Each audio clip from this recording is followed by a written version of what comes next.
My story is that I found recovery before I actually went to prison. Mhm. And that made a huge difference in my personal and ultimately professional trajectory. I got sober, or at least mostly sober, in early May, coming up on what now, 14 years, I believe, Congratulations. 2007. At that time, I was involved in selling drugs, doing all sorts of other stuff, just very low bottom, terrible, highly, late stage chronic substance use disorder, and doing whatever I could really to just stay alive, pay rent. So it was May 2007, and I went to my doctor's office, who I normally would go to, and because I was on all sorts of different prescription medication, I felt so broken and desperate and in such pain that I knew I needed to either seek help or no longer continue living. That's how I felt at age 24. I got to a point where I was still ingesting all the substances, but I could find no relief from them. Rewinding back to age about 12 or 13, when I first really discovered alcohol and drugs, once the alcohol started flowing down into my system and I could feel it, coursing through my body, or ultimately the, cocaine going up my nose, or the pill dissolving and going into my bloodstream. As soon as that started to happen, what I felt was this feeling of, that's the best way I can describe it. All of my internal anxiety, pain, fears, inadequacies, whatever, all of that stuff melted away. And for about a decade, my external life was a mess pretty quickly.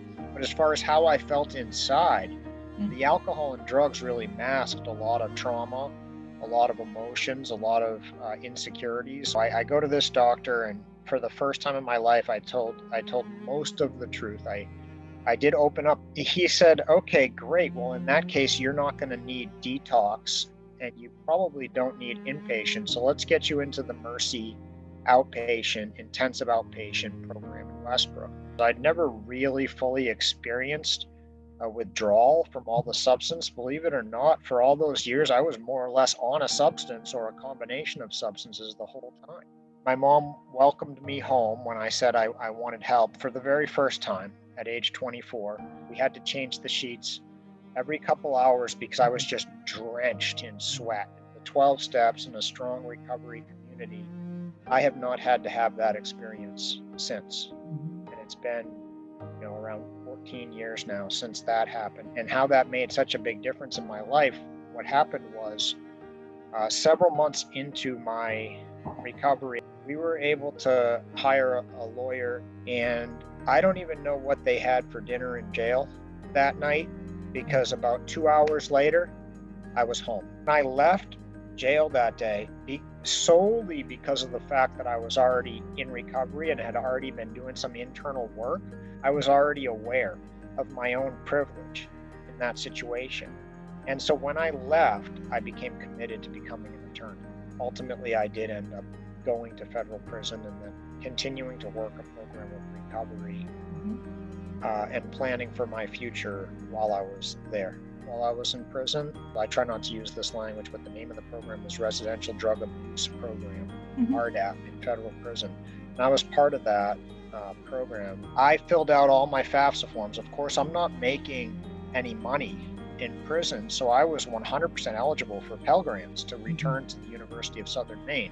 And so as soon as I got out, I was able to resume my education. Primarily at the state level, I work with the federal government as well, particularly right now related to voting rights for people with convictions is my main work right now with the federal government. Now, in the year 2021, what's your life like? Personal, professional? Now my life is really full. It's full of gifts, full of blessings. I recently got married. Now we have our little home, but on several acres on the Puget Sound, or near the Puget Sound, outside of Olympia, Washington. I think recovery journeys and paths evolve.